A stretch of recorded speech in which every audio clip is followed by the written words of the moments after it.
Now, from Wish TV, your local news source, this is All Indiana Politics. Good Sunday morning. Welcome to another edition of All Indiana Politics. I'm Phil Sanchez. FBI agents here in Indiana and across the country will play a larger role in immigration enforcement. That's the message from the FBI Indianapolis field office's new special agent in charge. Timothy O'Malley is a Notre Dame grad and spent more than 20 years with the Bureau. Our government reporter, Garrett Bergquist, sat down with him at the FBI Indianapolis office. Their conversation covered immigration, harassment on social media, and the explosion of anti-Semitic incidents over the past 5 years. And with us now is Timothy O'Malley, the new special agent in charge of the FBI Indianapolis field office. Agent O'Malley, thank you for letting us come in today. Oh, you're welcome, Garrett. Nice to meet you. How do you view the FBI Indianapolis field office's role in terms of day-to-day safety on the streets of central Indiana? Absolutely. I would say that probably the primary focus right now is with violent crime. Our new Director Kash Patel, has made it one of his priorities to have the Bureau focus a lot of our effort on making our community safer. And that, of course, leads to addressing the violent crime problem. So on a day-to-day basis, we have agents working in relationship or in concert with other federal partners and state and local partners to address gangs, drug trafficking, weapons trafficking, the things that really have an impact directly on our communities. So my team here is very much focused on that, along with many other priorities as well.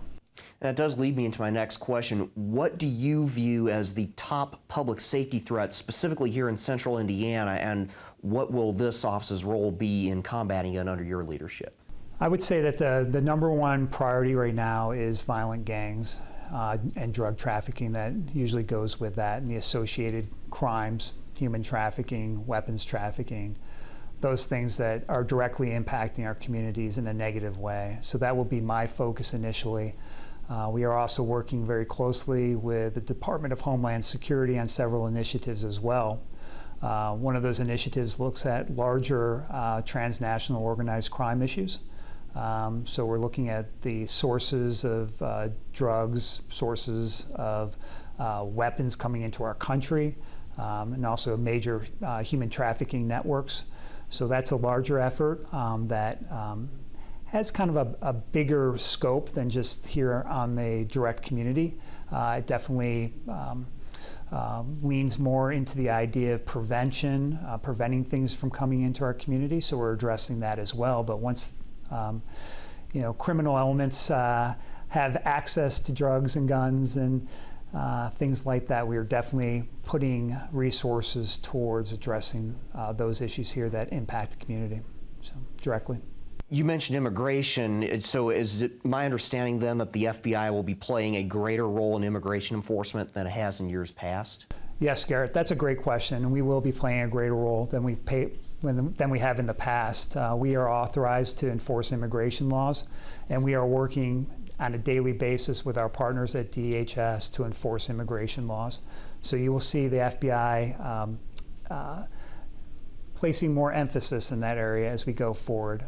We've heard from some immigrant communities here in Indianapolis who are very concerned that people who are here legally might get swept up in those immigration sweeps. What assurances can you offer that that will not happen? That's a good question, and I'm glad you brought that up. When we go out and do our immigration sweeps or operations, we don't do that with the idea that we're going out and randomly talking to people or randomly trying to arrest people. It's not a random event. It's a very planned event. So when we go out, we spend a lot of time, a lot of hours prior to going out and attempting to locate and arrest someone, running intelligence reports, doing verifications, trying to identify exactly who they are and where they are. So when we go out and we do an immigration enforcement operation, there's been a great deal of effort put into making sure that we are addressing the people that deserve to be deported from the country. To the extent that you're able to, can you explain specifically the role that the FBI will play? Because after all, historically, that's been primarily a DHS priority. Sure, we are playing roles, various roles. So I will say that it starts with our intelligence mechanisms, our analysts who do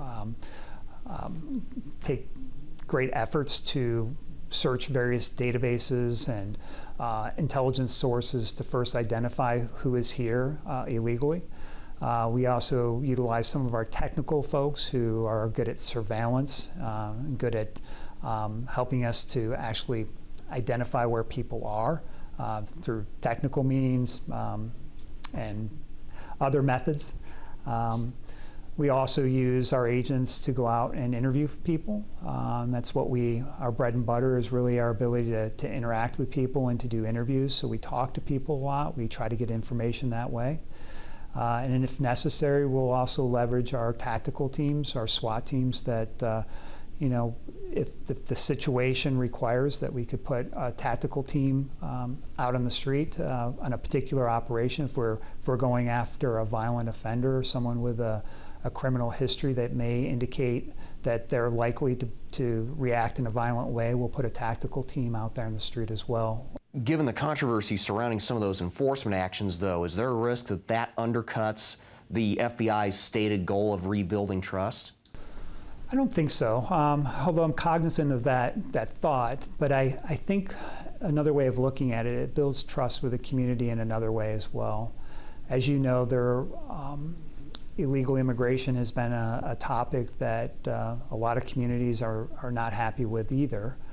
So by actually having the FBI play a role in this mission space, by actually having the taxpayers' dollars in the form of FBI resources going towards this, it helps to also build the public's trust, knowing that we're doing the job that we're being asked to do and we're delivering results. So I view it as two sides, and building the trust of folks who want safe communities is something that we're delivering on every day. I want to turn to something else that's been of concern, particularly to parents, and that's social media-based crimes, specifically stalking, harassment, revenge porn, child sex predators. Is this something parents can contact this office directly about, and what advice do you have for them? Absolutely. Absolutely contact the FBI about that. This is something we deal with on a daily basis. As far as advice goes, it's the same advice you've heard over and over again is, social media is a dangerous space for kids. I would suggest that parents keep a careful eye on kids' telephones, the social media accounts, try to understand what they're doing. Keep an eye on your kids. It's a dangerous world, and unfortunately, we see it every day. And speaking of, what advice do you have for teens and young adults who are first getting onto social media? Be careful. You don't know who's on the other end a lot of times. I know when you engage, and I have teenagers as well, that you have your trusted friends, but just know that those accounts can be taken over by other people. Just don't share anything online that you wouldn't want to come back later in life to bother you or to cause you harm. Trust is something I'd be very careful with online, because you shouldn't give that out freely online. The Anti-Defamation League has tracked an explosion in anti-Semitic incidents since the Hamas attack in Israel on October 7th, 2023. How will your office protect Indiana's Jewish community? That's a good question. And we engage with our Jewish community every day. We've built strong liaison relationships with the various Jewish communities in our area of responsibility in the state. And we continue to have regular engagement with them. We're very conscious of this threat, and it's something that we address on a regular basis. So we'll continue to maintain very strong and close relationships with our Jewish community. Special Agent in Charge Timothy O'Malley, thank you for letting us come in today. You're welcome. It's nice seeing you. All right, coming up, the Secretary of Veterans Affairs tells us why cuts at the VA won't impact medical staff here in Indianapolis. Welcome back. Cuts at the VA will not affect medical staff at the Roudebush Medical Center. That's according to the Secretary of Veterans Affairs, Doug Collins. Our government reporter, Garrett Berquist, talked with Collins after the Secretary visited that facility. Secretary Collins says he's pleased by the care he sees here at the Roudebush Medical Center. He says any cuts to the VA would affect bureaucracy, not medical staff. Collins toured the Roudebush VA Medical Center alongside Governor Mike Braun and Congressman Jefferson Shreve, Andre Carson, and Victoria Spartz. His visit comes as veterans and Indiana lawmakers push for a replacement for Roudebush. The secretary says those plans are still on track. We're having to look at our whole construction schedule right now. We're wanting to make sure that facilities like this get the attention they need. There's a process that goes through. Frankly, I have my members of Congress here. This is a budgetary issue that they're going to have to look at. We've got to look at our whole construction project. So this facility, we're making sure it gets its priority needs, making sure we get the site survey work, the stuff that we need to get forward to see if we can get it on the process list. Internal documents obtained this spring by the Associated Press reveal the Trump administration plans to cut about 80,000 people from the VA. Collins says that's not an absolute number. He says the VA is targeting redundant systems behind the scenes. When you look at a situation as large as we are, we have duplicative HR systems, we have duplicative contracting systems, none of which affect the actual care that we have that we could not do without. So we're looking at those kind of things going forward. Collins says any cuts to medical staff would be based on their performance, not arbitrary numerical targets. Early this month, ProPublica published a report citing internal VA memos saying VA staff had lost access to a cancer tracking database as a result of cuts, and homeless veterans had lost access to social workers. Collins claims the story is based on outdated information. So when you look at what's actually happening, we're not denying access to these treatments. We're going back and verifying that all these accesses are open. And so that's why I'm here. Now, any replacement for the current facility ultimately depends on the congressional budget process, and that process is still ongoing. I'm Garrett Bergquist for Wish TV and WishTV.com. Coming up, Indiana's best political team on the FBI's immigration roll, and a township trustee in hot water over spending. Welcome back to All Indiana Politics as we welcome in two members of Indiana's best political team, Democrat Lindsay Haake and Republican Whitley Yates. Good to see you both. Thank you so much for being here. Thank you. Let's begin with that interview with the new FBI special agent here in charge here in Indy. Whitley, we'll start with you. The FBI, as you know, relies heavily on informants. So could this potentially impact their ability to extract information from informants if they think they're going to get in trouble legally for being in the country? I don't know if it will necessarily impact, but I think that they will need different motivating factors, considering this will be a new area for the FBI, this to go from kind of like enforcement of federal crimes to now this immigration.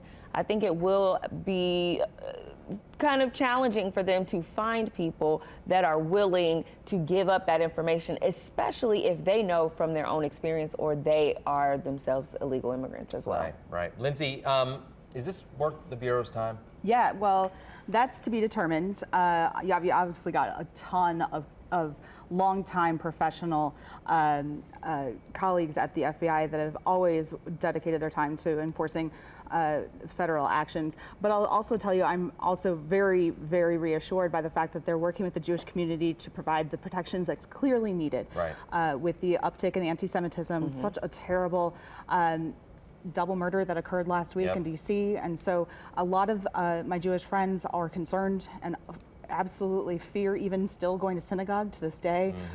So I'm very glad that we have a capable leader at the helm of Indianapolis's FBI office. And obviously, I'm really hopeful that we continue to show the love that we can to everyone who is in Indianapolis, our refugees and our immigrants alike.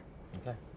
Fair enough. I want to turn your attention now to a new social media post from Lieutenant Governor Beckwith on his personal Facebook page. He wrote on Pride Month, and I want to get this right, the Rainbow Beast is coming for your kids. He called Pride Month a state corporate pagan alliance to reprogram society. Whitley, is this appropriate for a person in that role to be making a post like this? I think Michael would say it is appropriate because that's his belief and that's the way that he's operated consistently. He's always spoke out about what he believes, which has been a lot of times right in lock and step with his own Christian beliefs, being a pastor.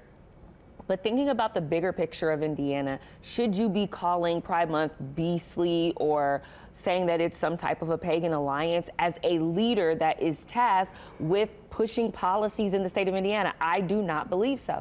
And I think what we have to do here is really just understand that we should be focusing on policy and we should not be focusing on demonizing people. We get enough of that in DC and Washington. Right. But I do believe where he's coming from is having some of these types of pride activities aimed at children.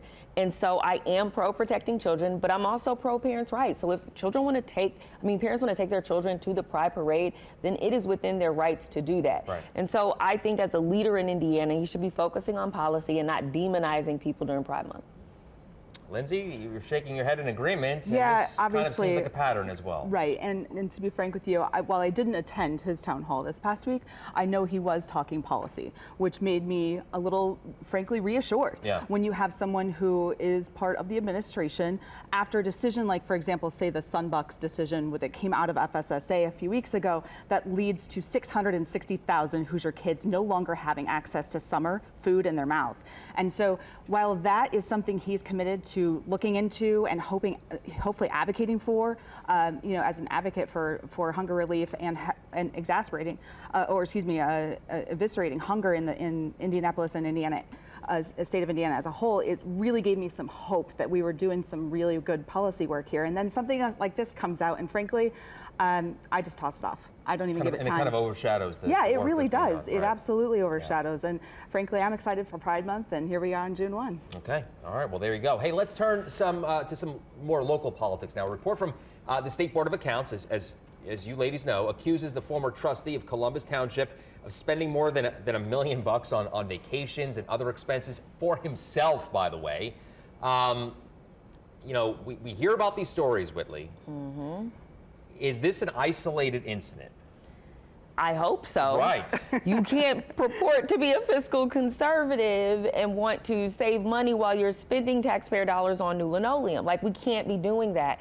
And I'm glad that the State Board of Accounts was able to find this, but spending $1 million in taxpayer funds on things for you personally, to me, just seems so asinine. It's complete and utter distrust of the system. And so I'm glad that he was able to be caught and will be held responsible for his actions. We should point out, Lindsay, this guy's a volunteer. Yeah. Should there be some more oversight? Well, there is, and frankly, I think we need to understand how this was all uncovered. You had an informant, where we were talking about with the FBI, Right. and how you are dependent on this network of individuals who are aware of these nefarious ongoings. This is because of someone who stepped up and said, I'm going to do the right thing and make sure this doesn't happen again. There was $600,000 worth of travel expenses for this gentleman and his family. Mm-hmm. When your family you got two civil servants, right? His wife, a school corporation employee, Yep. and him, and that doesn't track, right? So there's more to know about. We got to do some digging here. Oh, yeah, we're on it. This Yeah. has Jamie Knoll written all over Yes, it, it and the does. self-dealing is just ridiculous. Okay, well, I'm sure there's more peels to the onion, and we'll be doing that as well. Hey, before we go, let's return to federal issues. A federal court has blocked almost all of President Donald Trump's tariffs. So if this does reach the Supreme Court, how does this play out, Lindsay? Man, I was wondering if I was going to have the opportunity to call our president, Taco president, on these tariffs. But man, I'm quoting too. That's a Financial Times advisor that had this out there about absolutely there's no confidence from the market that there's any continuity or any certainty whatsoever in how all of this economic policy is affecting folks, and it's really disappointing because you see people's bottom lines folks are really struggling already, and so then when you see your 501k get it, or your 401k and all of your 529, everything's impacted for you financially, it gets really annoying. Mm-hmm. You're like, can we just stop messing with people and their bottom lines? And so there's not a court right now that likes President Trump's policies. Yeah. So Whitley, close us out, 30 seconds. Come on, we know he inherited the Bidenomics economy, and he is attempting to swell and stop Bidenomics, which was absolutely terrible. So if your bank account's not doing well, blame Biden. When it comes to the tariffs, though, I do believe he's using that as a tactic, and it seems to be working. He's getting these countries to play ball and to do it in the best interest of America. So we may not like the talk. The market has been in fluctuation for quite some time. We're only in Q2 of Trump, but we have 4 years of Biden, so let's remember that. All right, well, we'll see what happens. Ladies, always good to see you. Thank you Always so good much to for be being here. We will be right back. Well, thank you for joining us for All Indiana Politics this week. We'll be back here next Sunday morning at 9:30. And if you'd like to listen to our complete interview with the new FBI Special Agent in Charge, check out the All Indiana Politics podcast online at wishtv.com. Have a great rest of your weekend.